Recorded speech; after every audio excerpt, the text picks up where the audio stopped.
बच्चा पैदा होता है, दूध और डायपर पर टैक्स, पढ़ाई शुरू होती है, शिक्षा पर टैक्स, किताबें, notebook, pen, pencil, mobile, data, सब पर टैक्स।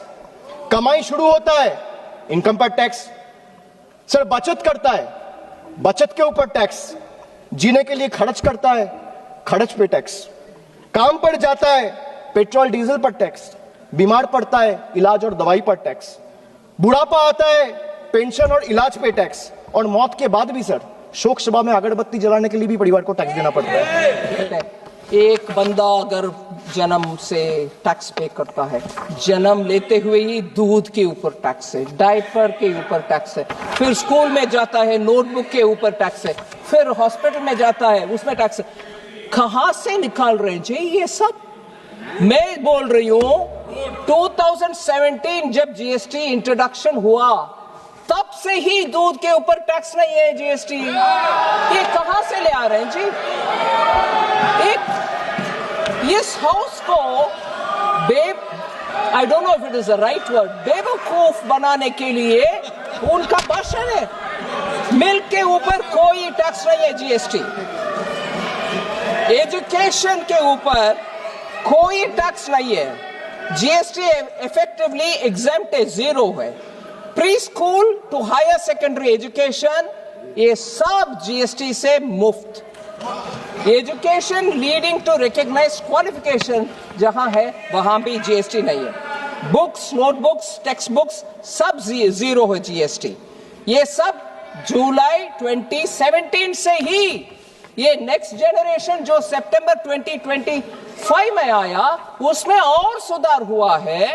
एंड देयरफॉर एसेंशियल, और ये भी पेंसिल, शार्पनर, अब इतना आई मीन मुझे लग रहा है कि how can you go on saying like this untruth. ये टीएमसी का भी जीरो आने वाला है, टीएमसी का भी जीरो आएगा, जीरो। और पेंसिल शार्पनर मैं स्पष्ट करने के लिए बोल रही हूं मैडम आपको, ये आप आराम से सुनिए ना, आप सुनिए madam. Pencil, sharpener, eraser, exercise book, notebooks, maps सब जीरो है।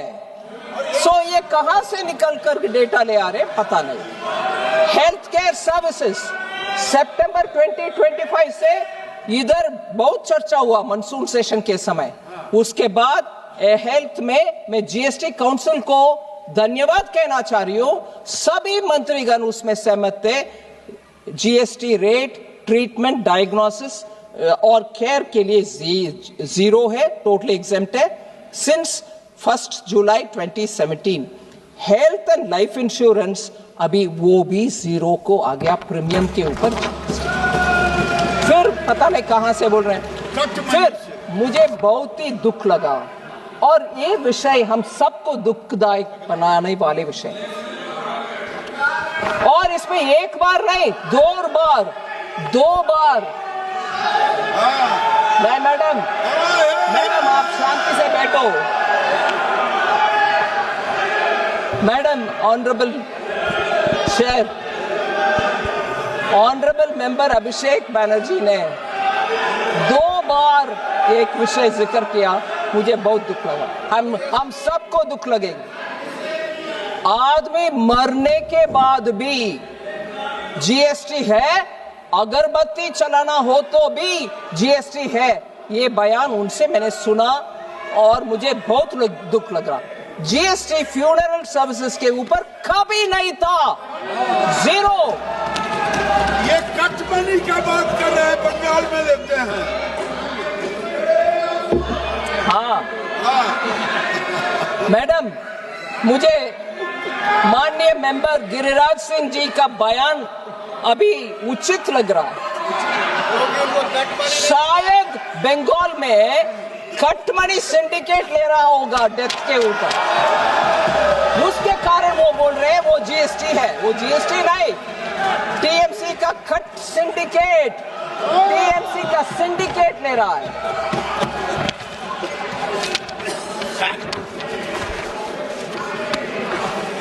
मैडम, एक और एक और विषय,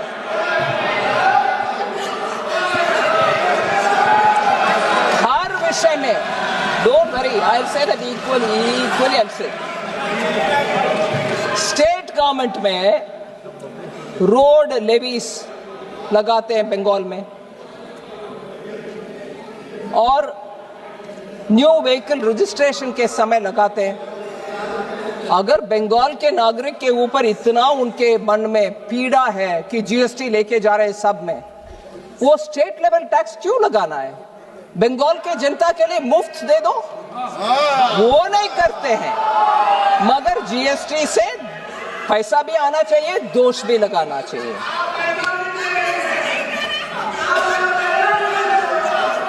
मैं एक रिक्वेस्ट करती हूँ माननीय मेंबर को, मैंने एक रिक्वेस्ट करती हूँ, उनके गवर्नमेंट में जाकर बोलें, मैडम सुनिए, आपके गवर्नमेंट को बोलो, आपके गवर्नमेंट के पास ये बात बोलो, ऑनरेबल एमपी कॉमन मैन के ऊपर, सुनिए मैडम, आपके कॉमन मैन के ऊपर बंगाल में बोझ कम करना चाहते हो तो मैं बोल रही हूं, कोलकाता में पेट्रोल दिल्ली से कंपेयर करते हुए 10 रुपया क्यों ज्यादा है? आप जाके उसको कम करो ना, वो कम करो मैडम। और लास्ट में बंगाल के विषय में मैडम, मैंने जब अनाउंस किया, मैंने एक, अरे माननीय सदस्य प्लीज, ईस्ट फ्रेट मैडम, इस बजट में हमने दंकुनी का नाम लिया, दंकुनी, क्योंकि ईस्ट वेस्ट कॉरिडोर बनना चाहिए।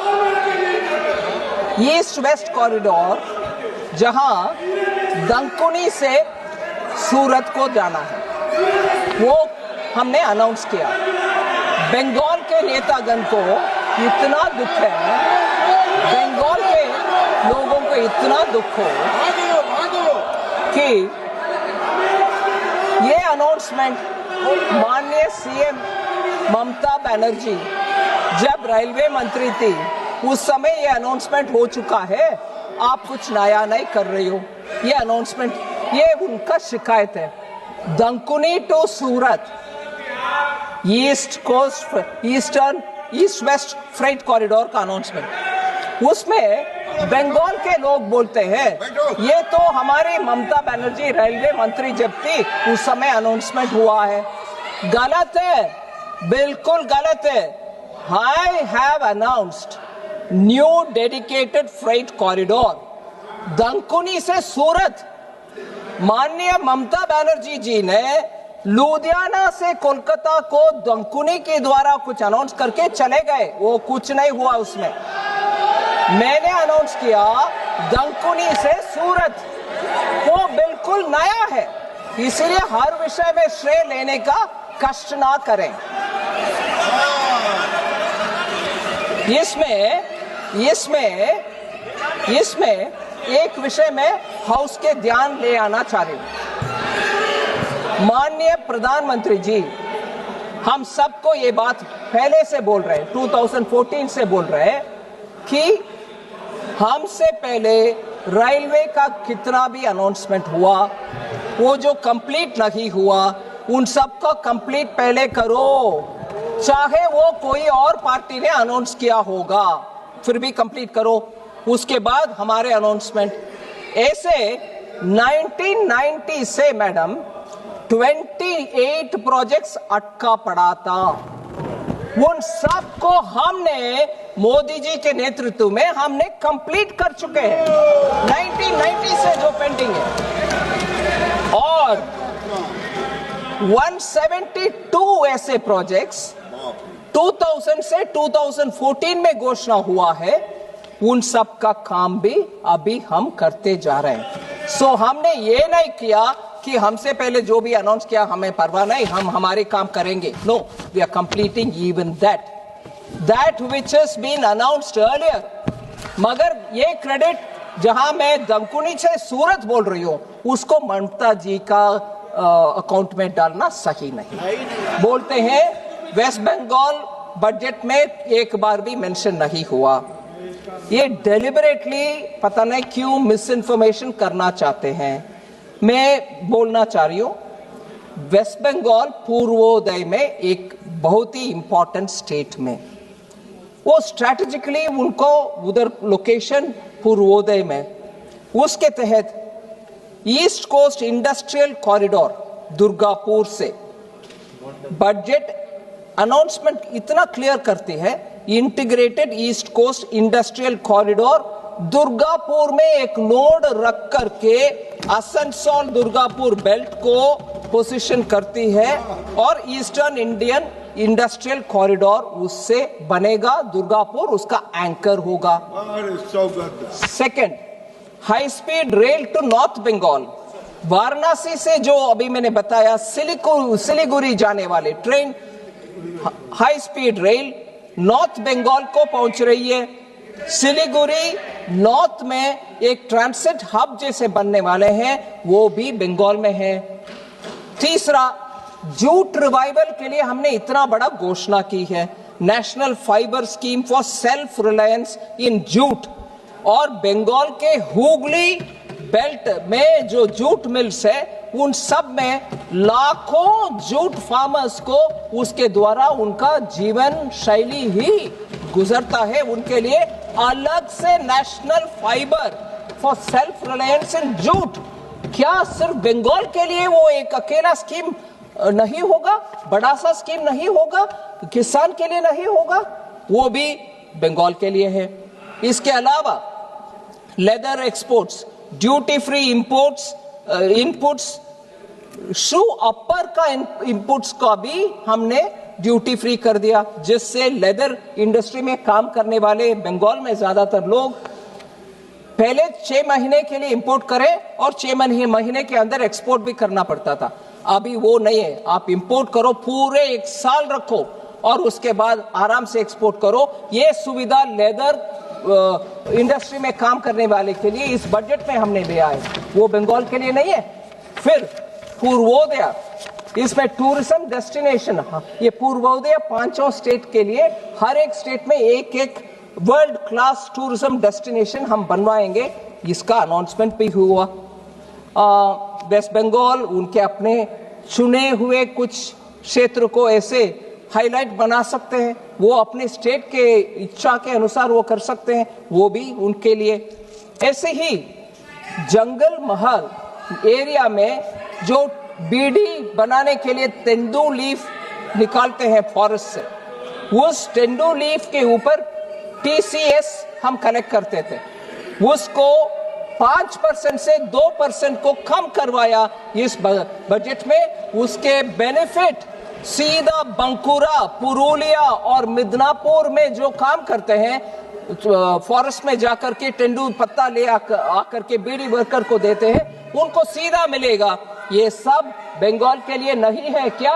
बंगाल का मेंशन नहीं हुआ, ऐसे आरोप लगा रहे, वो गलत आरोप है। फिर और मैं ये कहना चाह रही हूं, हमने केमिकल पार्क का अनाउंसमेंट किया और वो केमिकल पार्क को चैलेंज मोड में ले आने के लिए क्या बंगाल अपने साहस दिखा नहीं सकते कि जहां उनका हल्दिया पेट्रोकेमिकल यूनिट के बगल में केमिकल पार्क अगर बनना चाहते हैं, हमने तो 3 केमिकल पार्क अनाउंस किए बिना स्टेट का नाम लेते हुए। बंगाल सामने आने दो, केमिकल पार्क बनने के लिए वो भी सेंटर के साथ काम करें। बंगाल के जनता के हित में ये कर नहीं सकते हैं, मगर ना, बंगाल के लिए कुछ नहीं दिया। फिर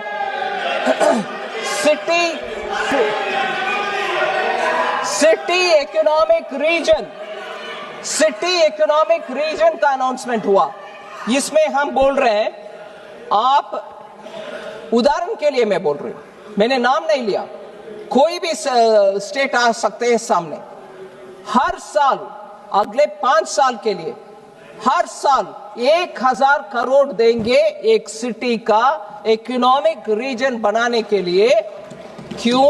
कोलकाता, हावड़ा, आसनसोल, दुर्गापुर उसमें शामिल हो सकते हैं। 5,000 करोड़ लोग 5 साल के लिए, कौन रोक रहा भाई आपको? नहीं, हम गुस्से में हर बार सुप्रीम कोर्ट तक जाएंगे, सेंट्रल गवर्नमेंट हमारे खिलाफ है और डांट खाएंगे उधर, सुप्रीम कोर्ट में डांट खाओगे, मगर एक्सेप्ट नहीं करोगे सेंटर आपको हेल्प कर रहा है। ये सिटी इकोनॉमिक रीजन क्यों नहीं कर सकते? नहीं, हम सब हाथ में दे, फिर भी केंद्र सरकार के ऊपर डांट पड़ते होना चाहिए। ये शर्मनाक कॉन्डक्ट मुझे लगता है बार बार केंद्र सरकार के ऊपर फेडरलिज्म का लेक्चर देने वाले। बंगाल आइए, सामने आइए, इसमें प्रपोज करिए, ले लीजिए।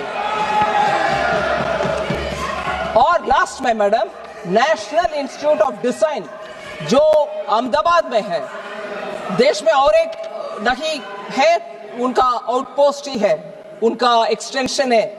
नया नेशनल इंस्टीट्यूट ऑफ डिजाइन हम बनाने के लिए घोषणा कर चुके हैं, वो पूर्वोदय में होगा। इसमें भी बंगाल आ सकते हैं सामने, हमें भी दे दो, आओ ले आओ। बंगाल के हित में अगर चाहते हैं सामने आओ, ले लो।